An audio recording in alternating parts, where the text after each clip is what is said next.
Hi guys, welcome to Metal and Rock Zone. It's Friday, there's new music out, and today it's Skid Row, the gang's all here. And a bit of a modern day Cinderella story about this band and the whole thing that has been happening. I was kind of looking forward to this one. The first two albums, Skid Row and Slave to the Grind, have kind of been part of my fixed rotation since '89. I'm that old, and I always liked this band because I felt that they had a little bit more of an attitude than some of the contemporary bands back then that were playing similar music, and uh, and also I liked it that they had really cool names. You know, Dave the Snake, Sabo, Sebastian Bach, Rachel Bolan, Scott Hill, Rob Afuso. You know, and then I didn't know. I mean, this is pre-internet time, so I didn't even know that Rachel Bolan isn't Rachel. I think his name is even Richard, and Sebastian Bach is not Sebastian Bach. It's Sebastian something Birk or something. You know, like so. Yeah, I mean, it was good old days. You know, naive, not knowing, and it was cool. So this is now this the gang's all here. It's their sixth album, which is actually really interesting. The band started in '86, first album in '87. And so it's the first one since 2006. So they did 87, 89, I think 91 or something like that. And then 95 probably. And then they went on a break, broke up with Sebastian Bach. And that was an interesting thing. He actually the main reason was that he wanted to be the opening band for Kiss on their farewell tour. This is in '96, guys, or five or something. So Kiss were already on a farewell tour then. I saw them last year, 2021, on a farewell tour. So talk about milking it. Kiss know how to do that. Um, so yeah, so Sebastian Bach kind of left the band. They got another singer in, Johnny Solinger, and then another strange name into the band, Zeta P Third. I don't even know how to say it. If you can say that, then record me a video message and send it. So yeah, they the last album with Sebastian Bach, '95, Subhuman Race, and then they did two albums with Johnny, Thick Skin and Revolutions, but those yeah, didn't really catch me. Actually, Subhuman Race was kind of okay, but it has to kind of be seen in the light of what was happening in music at that time in '95.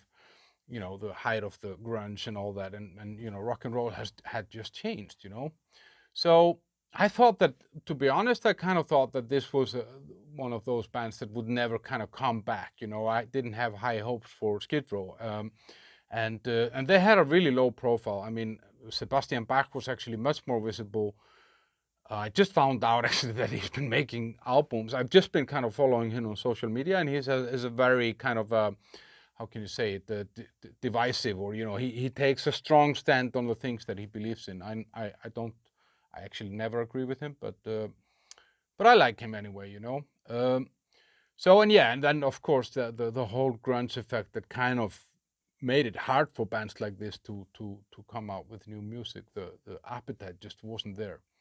So I would be happy, guys, if there are other bands like Skid Row that you remember. Put it in the comments, like old rock bands that are kind of still at it, and even better if they've been doing something great that you like. Then let me know about that in the comments. That would be great. So, but what happened then? And here comes kind of the Cinderella thing. They find this Swedish guy, Erik Gronwall. So funnily, that guy is 14 months old when Skid Row releases the self-titled debut album. He's 14 months old. He's born in '87 or '86. No, yeah, he's 14 months old, I think, when the album comes out.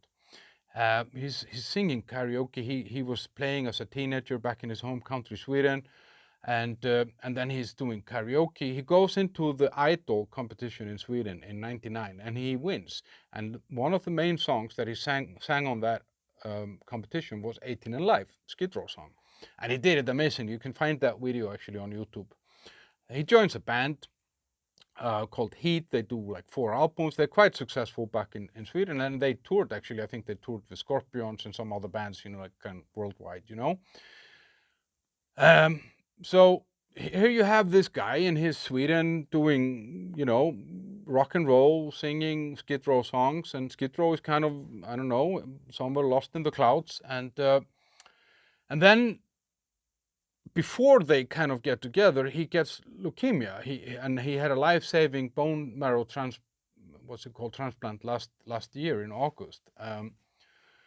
And then he gets out of nowhere. He gets called by Skid Row, and they talked about it that I think they saw his video or something like that, and that's how they found out about him. And I mean, it's not like he was not successful. He had, I think, his debut album in Sweden was a platinum album, and Sweden might sound like a tiny little country in the north, but it's actually the third biggest export market of music after the US and the UK.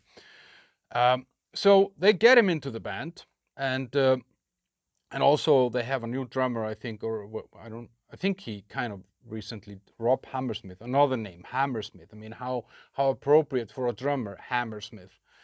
And yeah, I kind of heard about this. I don't know. It kind of came through the grapevine. There was this Swedish guy joining Skid Row, and then I saw their Las Vegas performance where he sang with them, I think, warming up for Scorpions, and he could really kill it, But I thought, okay, yeah, they just found someone. It's kind of like Journey did. They found a guy that sings like the old singer. Now I forgot his name. Sorry, guys.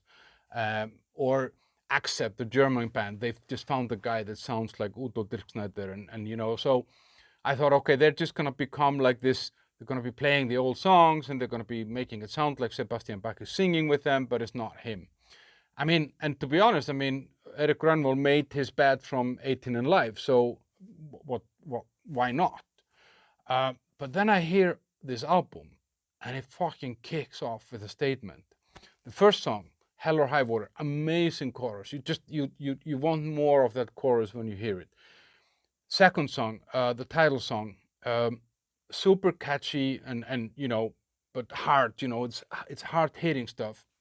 So I was thinking, okay, this is cool. So I went to check who's the producer, because the sound is really cool, and it's an updated 80s rock, let's say. It's not like, you don't feel you're in a time machine, but you hear all the elements. They're all there. The singing, the guitars, the drums, the bass, all that stuff is there, but it's super cool and modern. And the guy that is producing them, his name is, I have it here, Nick. I'm not even going to try and say it, Raskulinets. And he has worked with, Foo Fighters, Evanscene, Rush, Alice in Chains. So obviously a guy that knows a thing or two. I think he's from Tennessee or something like that. And the sound is amazing. And on this song, the title song, The Gang's All Here, they said that Erik Gronwall, he sang those lyrics on, that's his first recording with the band, I think. I mean, as far as this album goes, he did it in 24 hours. He was in Sweden, they were in the US, there was COVID and all that bullshit. So they sent him the track, and he laid it down in 24 hours, and it kicks ass. So the third song, Not Dead Yet, it's a kind of Guns N' Roses stylish in a way, but it's really straightforward. It actually gets better with every listen. I felt that song kind of grew a little bit more. The more I listened to it, the more it became better or nicer. And it has really interesting lyrics. It says, "Not dead yet, don't throw dirt into an open casket. Something that I said, you've written me off, but I'm not dead yet." And I was thinking, oh, are they talking about themselves? Is that everyone wrote them off, and we started throwing dirt, but the casket was open, So it's a cool lyric for them, and it's a good song. The fourth song is Time Bomb, super cool also, like a kind of like a anthem song. You want the chorus again and again. You're happy when it comes, you want to sing along, and that has a really, really great guitar solo. And these two guitar players, Dave the Snake Sabo and Scott Hill, they are an amazing combo. I don't know. I'm not sure I could think of another band from this era that has better guitar duo in it. Tell me if you know anyone. Song number 5, Resurrected. It's another kind of solid rocker, and it makes the chorus kind of makes you want more. And there I feel that the mix really shines through. You can hear everything very clearly on this album, and in this song specifically, and again, an amazing guitar solo. Nowhere Fast, that's kind of the track that I least, that's the sixth song, the one that I like the least. I'm somehow missing the catchiness there. I mean, not in a corny way, but there is some release somehow. And it's a bit of a heavier sound, reminded me a little bit of Subhuman Race. Um, and then the seventh song is When the Lights Come On. It has a really cool kind of bass intro, but yeah, it gives me a bit of a Guns N' Roses feel again. And I was thinking about it breaks then into kind of a classic rock bridge that kind of reminds me of, I don't know, Bon Jovi, Warrant, Mötley Crüe, Rat, all these bands, somehow you really feel it there. And old Skid Row, of course. It's not a bad song, but it's not good compared to what had come earlier. I would say like the first 5 songs are really, really strong. And Erik's singing style is interesting. I don't know. He really has his own style, and he can sing in a way like Sebastian Bach on the old songs for sure, the catalog. But I feel like I was trying to place him somehow, and I felt like, I don't know if you know that band Love Hate. There was a guy there called Jesse Pearl, and he's still there. They made 2 great albums back in those days, Wasted in America and Blackout in the Red Room. And he reminds me a little bit of him, and sort of a hybrid between him and early John Bon Jovi. But he has very much his own style. Song number 8, Tear It Down, that's kind of like back to the solid rockers.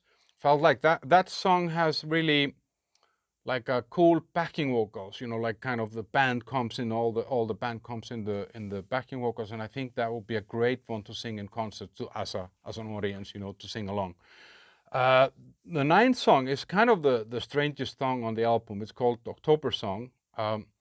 It's funny with those months, Lamp of God came out with an album last week. We did a review up on that one here. That one had a song called September Song, and now we have an album with October Song. So I don't know, next week I will have a November Song or whatever. I don't get paid for saying jokes. I'm not a comedian. But that's it's some sort of a power ballad. It's a 7-minute song, and it's hard to kind of place it somehow. I think a lot of heavier bands than Skid Row would have been very proud of this song. But it has elements of everything, and I have a feeling it breaks down after like 3 minutes into like a really kind of it's more melancholic, and then it breaks down into like a heavier part somehow. And I have a feeling that this could be a song that it could become like an anthem, kind of like I'll Be There For You by Bon Jovi, but heavier somehow. And it's odd. It's odd on this album somehow. It's in a good way, but it's just odd. It's not in line with what else is on this album. And the 10th song is World on Fire, and we're kind of back to the rhythm, the basic stuff, and it made me realize, okay, there's not a lot of slow moments on this album, and I wonder if that's on purpose, if they just intentionally wanted to do like a kick-ass album. They didn't want to slow it down. They wanted to make a statement. But that song kind of breaks a little bit into kind of, for me, like a power metal feeling, like Hammerfall or something like that. I don't know if Erik Gronwall had something to do with the songwriting on that song, but it feels, it gives me that feeling, which is something that I don't really like, but I mean, they can get away with it. I mean, it's cooler than that. So these are the 10 songs. It's 41 minutes. It's not too much, not too little. I like it actually. What I'm seeing now is that a lot of bands are doing shorter albums, not like 16 songs like when they did the CDs, and they just had like 4 or 5 really shitty songs. So they're basically putting down here stuff that is good. The pros of this, there are 6 to 7 really, really strong songs. I think that's amazing on a 10-song album, and I've only listened to it 6, 7 times. So I mean, there might be more songs that become kind of adorable for me somehow. And I think this October song has a lot of potential somehow. I don't know. Yeah, the singing is definitely kind of the puzzle that I think they were missing. This guy just brings them a dynamic that maybe wasn't there somehow. And of course, I mean, the whole thing, the drums and guitars, like I talked about, I mean, the guitar players are just amazing, and the bass is good as well. And they're true to themselves somehow, you know, like it's a modern sound, but it's, I don't know, there are traces of good old rock and roll in here without, you know, like they don't lie. They stay true to their roots, but in a modern way. That's a good way to say it. The negatives, I don't know. Maybe the balance of the album, because it starts off with like 5, 6 kick-ass songs, and then it kind of, I don't know, fades a little bit. I think maybe they could have shuffled the song order. I mean, but that's weird to say, you know, like, and if that's my biggest criticism, and maybe it would have been cool because it's Skid Row with one more ballad or something like that. But I get it, you know, they wanted to kick ass. I am going to give this album a solid 9. This is, for me, this is right up there with Slave to the Grind and the self-titled debut Skid Row. Um, I I really like this album. I was very positively surprised, and I'm actually really happy that they found their feet. And I feel that often for these bands that started in this era, it's been a tough journey because you know they kind of got the grunge that kind of put everything off somehow, and it's then the nu metal came and changed the game for some of the heavier bands. So it's been hard to have. Yeah, I don't know. I like this genre, the rock genre, has kind of been dominated somehow by a lot of other styles that kind of made it hard for these bands. And I can see that, you know, Megadeth, our review is up here. They came with a kick-ass album now, and for me, like their best in 15 years or more, you know. Ozzy Osbourne, our review is here. Again, a great album. I mean, he does it by bringing on all the people to spice it up, and it's really well done. The Cult, guess what? Came with an album last week, also amazing album. And I feel like now, finally, those bands, and I'm happy to see them because these are all old bands. They finally have the market isn't dominated by one genre or one style or one type. Now there is space for everyone, and that's great because they're coming back with some really amazing music. As for the Skid Row, I really do hope you should listen to that album. Put it on shuffle. That's better. Listen to it in the car, on your run, on your walk, making love. Uh, I hope they will tour Europe because that's my only way to see them. I don't think I'll be in the US at the same time as they're playing. So I really do hope that they go on a big tour to follow up on this album. And knowing that, you know, Erik is from Sweden, they will definitely at least do the Scandinavian stuff. So I might be able to catch them there. It's been a little bit longer one than I'm used to, but there's just a lot to say about an album like this and when a band like that comes out with it. Like it, comment it, share it, all that stuff, all the usual stuff, and have a great time. Thank you guys. Bye bye.